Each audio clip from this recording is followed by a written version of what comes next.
और अब बात करेंगे बजट की। मध्य प्रदेश के वित्त मंत्री जगदीश देवड़ा ने आज विधानसभा में बजट पेश किया। यह बजट 3,14,025 करोड़ रुपए का है। पहली बार मध्य प्रदेश में पेपरलेस यानी कि ई बजट पेश किया गया। इस बजट में जनता पर कोई नया कर, कोई नया टैक्स नहीं लगाया गया। बजट में महिलाओं, युवाओं और किसानों पर खास तौर पर फोकस किया गया है। इसमें छात्रों का भी ध्यान रखा गया। फर्स्ट डिवीजन से 12वीं पास करने वाली छात्राओं को ई स्कूटी दी जाएगी। बेरोजगारों को 1 लाख सरकारी नौकरियां दी जाएंगी। मध्य प्रदेश में तीर्थ स्थलों पर हेलीकॉप्टर सेवा की शुरुआत की जाएगी। तो पर्यावरण को ध्यान में रखते हुए 15 साल पुरानी सरकारी गाड़ियां प्रदेश में अब नहीं चलेंगी। तो क्या क्या ऐलान किए गए, सुनवाते हैं कुछ अंश आपको। बजट प्रस्ताव में कोई नए कर का प्रस्ताव नहीं है। छाती पे गोली मारी है। समुचित राहत दी गई है। हमारा बजट समावेशी बजट है। प्रदेश की जनता को यह विश्वास दिलाता हूं कि हमारी सरकार का यह बजट उनकी आशा को विश्वास में बदलने का संकल्प पत्र है। मुख्यमंत्री कृषक उपार्जन सहायता योजना अंतर्गत 1,000 करोड़ का प्रावधान प्रस्तावित है। ये पहली बार बजट है जो तानाशाही भरा बजट है। हमारे किसानों को प्राकृतिक आपदाओं से बजट पढ़ा जा रहा है। अपनी कृषि की सुरक्षा उपलब्ध कराने हेतु जो पिछला प्रधानमंत्री फसल बीमा योजना जितनी राशि दी गई थी, सुरक्षा कवच उपलब्ध कराया जा रहा है। उनको दी नहीं। राशि रुपये 2,000 करोड़ की व्यवस्था की जा रही है। सड़क एवं पुल वर्तमान वित्तीय वर्ष में 2,450 किलोमीटर सड़क निर्माण, 2,056 किलोमीटर सड़क नवीनीकरण एवं 25 पुलों का निर्माण पूर्ण हो चुका है। 3,124 किलोमीटर सड़कों के सुदृढ़ीकरण के कार्य को अभियान संभाग में गणेश घाट में हजारों लोग मर गए। आज तक वहां पे सूद नहीं लगी। आगामी वर्षों में 4 जिले वहां पर 4 जिले निकलते, खरगोन, बड़वानी, धार, और आज तक वहां पे आपने सूद ली क्या? नवीनीकरण एवं मजबूतीकरण तथा केंद्रीय सड़क निधि से 625 किलोमीटर नवीन सड़क निर्माण प्रस्तावित है। ग्लोबल इन्वेस्टर्स समिट 2023 का सफल आयोजन के आर्थिक सर्वेक्षण के आंकड़े में 60,000 इंदौर में किया गया। 84 देशों के प्रतिनिधियों ने भागीदारी की, नौकरियां कम हुई है, जिसके फलस्वरूप प्रदेश के औद्योगिक विकास में समग्र रूप से 15,42,000 करोड़ से अधिक के पूंजी निवेश के प्रस्ताव प्राप्त हुए, जिसमें लगभग 29 लाख व्यक्तियों को रोजगार प्राप्त होना संभावित है। प्रदेश में वर्तमान 2,750 से अधिक स्टार्टअप तथा 51 इंक्यूबेटर्स कार्यरत हैं। स्टार्टअप नीति 2022 के लागू होने के पश्चात लगभग 800 स्टार्टअप एवं 18 नवीन इंक्यूबेटर्स स्थापित हुए हैं। प्रदेश के स्टार्टअप सेंटर द्वारा वर्ष 2023-24 में उच्च शिक्षा संस्थानों में लगभग 100 बुट कैंप के साथ साथ राष्ट्रीय अंतर्राष्ट्रीय स्तर पर प्रदर्शनी एवं व्यापार मेले में भाग लेने के लिए स्टार्टअप को अवसर दिए जाएंगे। यह कहावत पढ़ोगे, लिखोगे, बनोगे नवाब, खेलोगे, कूदोगे, बनोगे खराब, अब बीती बात हो गई। हिंदुस्तान का दिल धड़का दो के ऊर्जामय घोष के साथ 5वें खेलो इंडिया यूथ गेम्स 2022 का भव्य व सफल आयोजन प्रदेश के 8 शहरों में किया गया। सदन को अवगत कराते हुए गौरव व हर्ष है कि प्रदेश ने इन खेलों में अभूतपूर्व सफलता के कीर्तिमान स्थापित किए हैं तथा 39 स्वर्ण, 30 रजत एवं 27 कांस्य पदकों के साथ पदक तालिका में तृतीय स्थान रहा है। तो बजट को लेकर सीएम शिवराज और पूर्व सीएम कमलनाथ ने क्या कहा, वो भी आपको सुनवाते हैं। रामराज का मतलब दैहिक दैविक भौतिक तापा, रामराज काहू नहीं व्यापा। रामराज मतलब सुशासन, रामराज मतलब समाज के अंतिम व्यक्ति का भी कल्याण।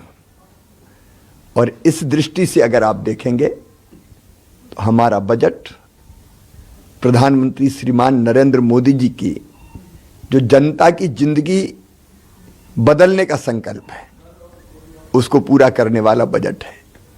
आत्मनिर्भर भारत के लिए, प्रधानमंत्री जी के आत्मनिर्भर भारत के लिए आत्मनिर्भर मध्य प्रदेश बनाने वाला बजट है।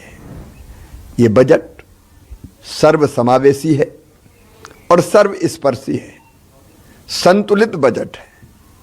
एक तरफ प्रधानमंत्री जी ने $5 ट्रिलियन की इकोनॉमी बनाने का संकल्प लिया है भारत को, उसके लिए हमको $550 बिलियन की इकोनॉमी बनानी है मध्य प्रदेश को। मनोरंजन और झूठ का बजट है। घोषणाबाद सरकार की घोषणाओं का स्मारक है। झूठी सरकार का झूठा बजट। पर मैं आपसे ये कहना चाहता हूँ कि ये फर्ज कमीशन और सत्यानाश का बजट है। प्रस्तावित सब कुछ प्रस्तावित है, सब प्रावधान है। पर अगर हम पिछले साल का बजट देखें,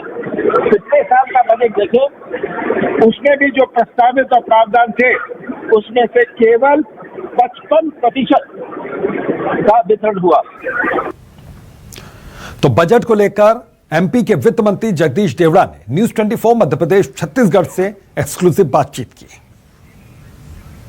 वित्त मंत्री जगदीश देवड़ा जी, जगदीश जी क्या चल रहा है, क्या बजट में आपने पेश किया है इस बार? और बजट आपने पूरा सुना होगा। बजट की हमने कुछ प्रतियां प्रमुख बिंदुओं की हमने बांट भी दिए प्रेस को। निश्चित रूप से जनता की भावनाओं का सम्मान करने वाला बजट है, विकास का बजट है, सभी वर्गों का हमने समावेश इसमें किया है। विशेष रूप से हमने नारी शक्ति पर हमने फोकस किया है। नारी शक्ति, किसान शक्ति, उन सब पर हमने फोकस किया है। और आपको पता है कि मुख्यमंत्री लाडली बहन योजना जो शुरू की है, इसकी वास्तव में जितनी सराहना की जाए उतनी कम है। आपने चुनाव, आपको नहीं लगता कि इस बार बजट जो बड़ा लोक लभावन वादे वाला है, चुनावी बजट है, चुनावी साल वाला है? सरकार का बजट मुझे लगता है कि चुनाव को देख करके नहीं आता है, प्रदेश की सारी समस्याओं को देख करके आता है और प्रदेश को कैसे आगे बढ़ाना है और कितना विकास हम कर सकते हैं उस पर आता है। ये बजट का डीएनए कौन सा वाला है, चुनावी वाला है या विकास वाला है? विकास। लेकिन विपक्ष कह रहा है इस पूरे मामले पर, विपक्ष इस पूरे मामले पे कह रहा है बड़ा खोखला बजट है। मैं ये कह रहा हूँ कि विपक्ष पहले अपने गिरेबान में झांक करके देखे। पहले तो उनके धैर्य को जरा देखे कि उन्होंने पिछला बजट भी इस हाउस में सुना नहीं और अभी भी उन्होंने पूरा बजट सुना नहीं। तो जब बजट में क्या आया है, जब उनको पता ही नहीं, सुनेंगे ही नहीं, तो विरोध किस बात का कर रहे हो? मुझे तो ये समझ में नहीं आ रहा। तो ये है वित्त मंत्री जगदीश देवड़ा जिन्होंने बजट पेश किया है और बता रहे हैं कि ये बजट विकास वाला है। कैमरामैन विजय सेचकर के साथ अजय शर्मा, न्यूज 24 भोपाल। तो मध्य प्रदेश के वित्त मंत्री जगदीश देवड़ा ने आज विधानसभा में बजट पेश किया। यह बजट 3,14,025 करोड़ रुपए का है। तो पहली बार मध्य प्रदेश में पेपरलेस यानी कि ई बजट पेश किया गया। इस बजट में जनता पर कोई नया टैक्स नहीं लगाया गया। बजट में धार्मिक महत्व के स्थानों पर खासा फोकस किया गया। तो चित्रकूट में दिव्य वनवासी रामलोक डेवलप किया जाएगा। सलकनपुर में श्रीदेवी महालोक का डेवलपमेंट होगा। सागर में संत रविदास स्मारक बनाया जाएगा। ओरछा में राम राजा लोक विकसित किया जाएगा और 900 किलोमीटर लंबे नर्मदा प्रगति पथ का भी ऐलान कर दिया गया। तो सागर में संत रविदास स्मारक का डेवलपमेंट, ओरछा में राम राजा मंदिर का डेवलपमेंट, 900 किलोमीटर का नर्मदा प्रगति पथ बनाया जाएगा। तो बजट की अहम बातें और खास बातें, हिंदुत्व पर किस तरीके से फोकस रहा बजट में, यह भी हम आपको लगातार बता रहे हैं।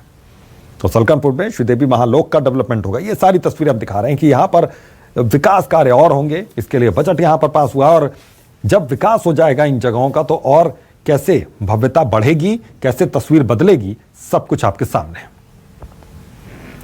तो सलकनपुर में श्रीदेवी महालोक का डेवलपमेंट, सागर में संत रविदास स्मारक का डेवलपमेंट, चित्रकूट में दिव्य वनवासी रामलोक का निर्माण। तो फोकस यहां पर हिंदुत्व पर रहा। एमपी का बजट खास रहा, अहम रहा। 900 किलोमीटर लंबे नर्मदा प्रगति पथ का ऐलान किया गया। तो ओरछा में राम राजा मंदिर का डेवलपमेंट, चित्रकूट में दिव्य वनवासी रामलोक का निर्माण यहां पर। तो बजट में हिंदुत्व पर फोकस, सलकनपुर में श्रीदेवी महालोक का डेवलपमेंट। तो एमपी का बजट क्यों है खास, तस्वीरें आपके सामने, ग्राफिक्स के जरिए आप समझिए, टीवी स्क्रीन को देखिए कि कैसे यहां पर फोकस किया गया हिंदुत्व पर। तो सलकनपुर में श्रीदेवी महालोक का डेवलपमेंट किया जाएगा। तो 900 किलोमीटर लंबे नर्मदा प्रगति पथ का भी ऐलान किया गया।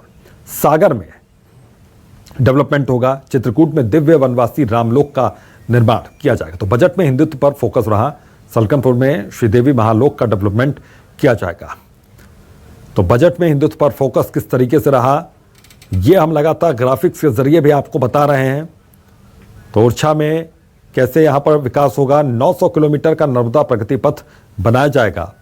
तो कैसे यहाँ पर फोकस रहा हिंदुत्व पर, क्योंकि चुनावी साल है और चुनावी बजट इसको माना जा रहा है। ऐसे में लोक लुभावने वादे भी इसमें किए गए, कुछ बड़ी योजनाएं भी यहाँ पर लाई गई, लेकिन इसमें कितने क्रियान्वयन होता है, कितनी की शुरुआत हो पाती है और कितना काम यहाँ पर बच जाएगा, इसको लेकर कई तरह के आकलन सामने आ रहे हैं। इसको लेकर कई तरह की बातें सामने आ रही है। हालांकि सरकार की नज़र में ये बजट सबसे शानदार है और विपक्ष की नज़र में ये बजट सिर्फ जुमला है, सिर्फ लोक लुभावना है।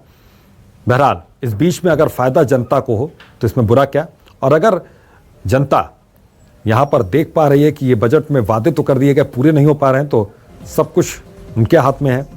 लेकिन किस तरीके से बजट में हिंदुत्व पर फोकस किया गया है, आप तस्वीरें, ग्राफिक्स आप देखिए टीवी स्क्रीन पर, और वो तस्वीरें में हम दिखा रहे हैं कि जिन जगहों पर डेवलपमेंट का काम होगा, जिन जगहों पर विकास का काम होगा, तो ओरछा में राम राजा मंदिर का डेवलपमेंट यहाँ पर होगा। चित्रकूट में दिव्य वनवासी रामलोक का निर्माण किया जाएगा। सलकनपुर में श्रीदेवी महालोक का निर्माण। तो ये वो जगहें हैं जहां पर विकास किया जाएगा, जहां पर डेवलपमेंट किया जाएगा, और विकास की राह पर ये जगहें और तेजी से आगे बढ़ेंगी, ये दावा है सरकार का। तो बजट में हिंदुत्व पर यह खास फोकस रहा और एक अलग से बजट यहां पर सामने लाएगा।